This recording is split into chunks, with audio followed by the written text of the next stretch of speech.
Janata Dal secular party के senior vice president और national executive committee के मेंबर जनाब शफी अहमद साहब इस वक्त हमारे साथ मौजूद हैं। आने वाले असेंबली इंतखाबात के लिए जेडीएस पार्टी किस तरह से तैयारी कर रही है और इस पार्टी के नए सिरे से सदर बनने वाले, रियासती सदर बनने वाले जनाब इब्राहिम साहब भी पार्टी में शामिल हो चुके थे, तो इससे क्या असर पड़ने वाला है, चलिए उनसे जानते हैं मुख्तसर से बातचीत के दौरान। अभी आपकी पार्टी में नए सिरे से सीएम इब्राहिम साहब पार्टी में शामिल हुए हैं, तो क्या इससे कोई खास असर पड़ेगा? ज़रूर असर पड़ेगा, क्योंकि एक बहुत अरसे के बाद फिर से एक मुसलमान को सदारत सौंपी गई है। ये कोई माइनॉरिटी की सदारत नहीं, बल्कि सारे कर्नाटक के सारी अवाम पर जेडीएस के पार्टी के सदर है। लिहाजा गैर मुस्लिमों में भी हमारे ब्रदरान में एक अच्छा मैसेज जाएगा कि भाई ये पार्टी सेक्युलर है और सबको यकसा नज़र से देखती है। और पहले भी एक मरतबा हमारे जनाब सीएम इब्राहिम साहब प्रेसिडेंट रह चुके हैं पार्टी के। अब जब से वो आए हैं बहुत सारा हमारे पार्टी में बहुत सारी तब्दीलियां लाए हैं, बहुत सारे नए चेहरों को भी लाए हैं और लोगों का रुझान भी अल्लाह के फजल से लगता है कि एक सेक्युलर पार्टी की तरफ से वो यूँ लग रहा है जैसे कि गोया के सारे हिंदुस्तान में जिस तरह एक थर्ड फोर्स के लिए मांग बढ़ रही है और लोग चाह रहे हैं कि एक रीजनल पार्टी को हुकूमत सौंपी जाए हर रियासत की, ताकि उस रियासत की बराबर तरक्की और डेवलपमेंट हो सके। वही अंदाज यहाँ भी लोगों को अपनाते हुए नजर देखा जा रहा है। थर्ड फ्रंट की बात आ रही है तो सबसे पहले ये बात होती है कि सेक्युलर पार्टियां एक साथ हों। अब कांग्रेस भी अपने आप को सेक्युलर कहती है, जेडीएस भी सेक्युलर कहती है, एमआईएम का साथ भी आप लोगों को रहा है, तो क्या इन चीज़ों को लेकर कोई आपसी तौर पर मुफाहमत करते हुए काम करने का कोई मंसूबा है इलेक्शन से पहले? देखिए, हर इलेक्शन में होता ये है कि हर पार्टी अपने तौर पर जीत हासिल करना चाहती है और अपने तौर पर हुकूमत करना चाहती है। और जेडीएस जो है ऑलरेडी हुकूमत कर चुकी है और जेडीएस सारे 224 असेंबली हलकों में भी मौजूद है। लिहाजा जेडीएस हो या दीगर सेकुलर पार्टियां हो, सब अपने अपने तौर पर इंतखाबात पेश करना चाहते हैं।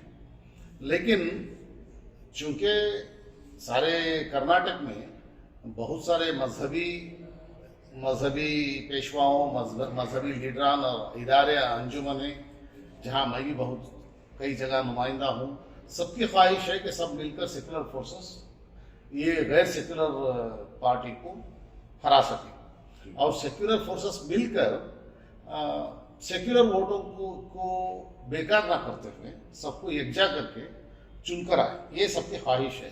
लेकिन देखना है कि सेक्युलर पार्टियां कहां तक इस बात पर आ सकती हैं, क्योंकि सबकी ख्वाहिश ये होती है कि वो अपने तौर पर जीत हासिल करके हुकूमत बना सके। जी, अब कर्नाटक में अगर सेक्युलर पार्टियों की बात की जाए तो कांग्रेस है और जेडीएस है, इसके अलावा एमआईएम भी अपने आप को सेक्युलर कहती है, एसडीपीआई भी सेक्युलर कहते हैं, समाजवादी पार्टी है, हर कोई अपना उम्मीदवार मैदान में उतर रहा है।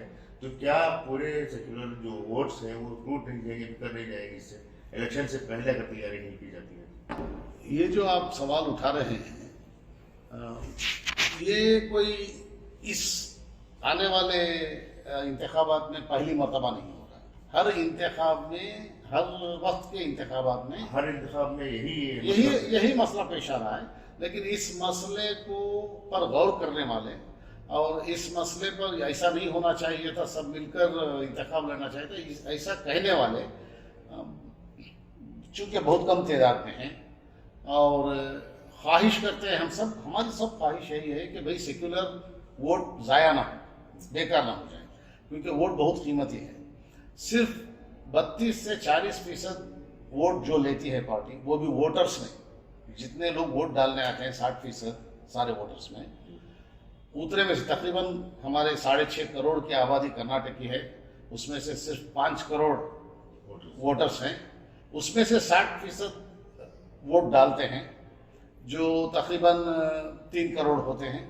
और 3 करोड़ में से सिर्फ 35% जो भी पार्टी लेती है वो हुकूमत कर सकती है। 30 से 35%। अभी 35% के हुए तकरीबन 5 करोड़ के 3 करोड़ के 35%, तकरीबन सिर्फ 1 करोड़। और 1 करोड़ वोट जो पार्टी लेती है वो हो जाता है। लिहाजा बाकी 60 करोड़ जो हैं वो दीगर छोटे छोटे उम्मीदवारों में बढ़ जाते हैं। लिहाजा 60 करोड़ नहीं बल्कि 60%, तकरीबन 2 करोड़ वोट दूसरे लोगों में बढ़ जाते हैं। सिर्फ 1 करोड़ वोट जो लेते हैं वो हुकूमत में आ जाते हैं। लिहाजा हम सब, हमारे सबकी सेक्युलर लोगों की सबकी ख्वाहिश यही है कि वो 2 करोड़ वोट जो है यकजा होकर कोई अच्छी पार्टी, सेक्युलर पार्टी हुकूमत करे। लेकिन पार्टियों का अपना एक मैनिफेस्टो होता है और पार्टियों में, हर पार्टी में उस पार्टी के उम्मीदवार हर असेंबली कॉन्स्टिट्यूंसी में मौजूद रहते हैं और एक पार्टी की एक कॉन्स्टिट्यूंसी में 2-3 उम्मीदवार रहते हैं जिनके बीच में रस्साकशी होती है। ऐसे में वो तय नहीं कर सकते कि दूसरी पार्टी वाले को छोड़ के दे दें। ऐसे मामला पेश आते हैं। लिहाजा मेरी भी ख्वाहिश यही है जो अक्सरियत की है कि सब मिलकर किसी सेक्युलर वोटों को वेस्ट ना करें बल्कि ज़ाया ना होने देते हुए यकजा करें। कर्नाटक में बीजेपी को इक़्तिदार में लाने के लिए जो है कुमार स्वामी का अहम रोल रहा। ये इल्ज़ाम जो है पिछले 2008 से भी चल रहा है, तो इस पर क्या कहेंगे? देखिए, जब हमारी पार्टी उनके साथ मिलकर हुकूमत कर रही थी, मैं मेरे तरफ से ज़ाती तौर पर मैं ये कह देना ज़रूरी समझता हूँ कि मैं उस वक्त साथ में नहीं रहा। लेकिन कुमार स्वामी ने बाद में कई मरतबा माफ़ी मांगी और मुसलमानों के बड़े बड़े रैलीज में और बड़े बड़े फंक्शंस में आकर सारे मुसलमानों के सामने उन्होंने कई बार कहा कि वो एक ऐसे वक्त में उन्होंने उस पार्टी से राबिता किया था जिस वक्त में जेडीएस को ख़त्म करने की साजिश चल रही थी। ये उनका कहना है, मेरा नहीं।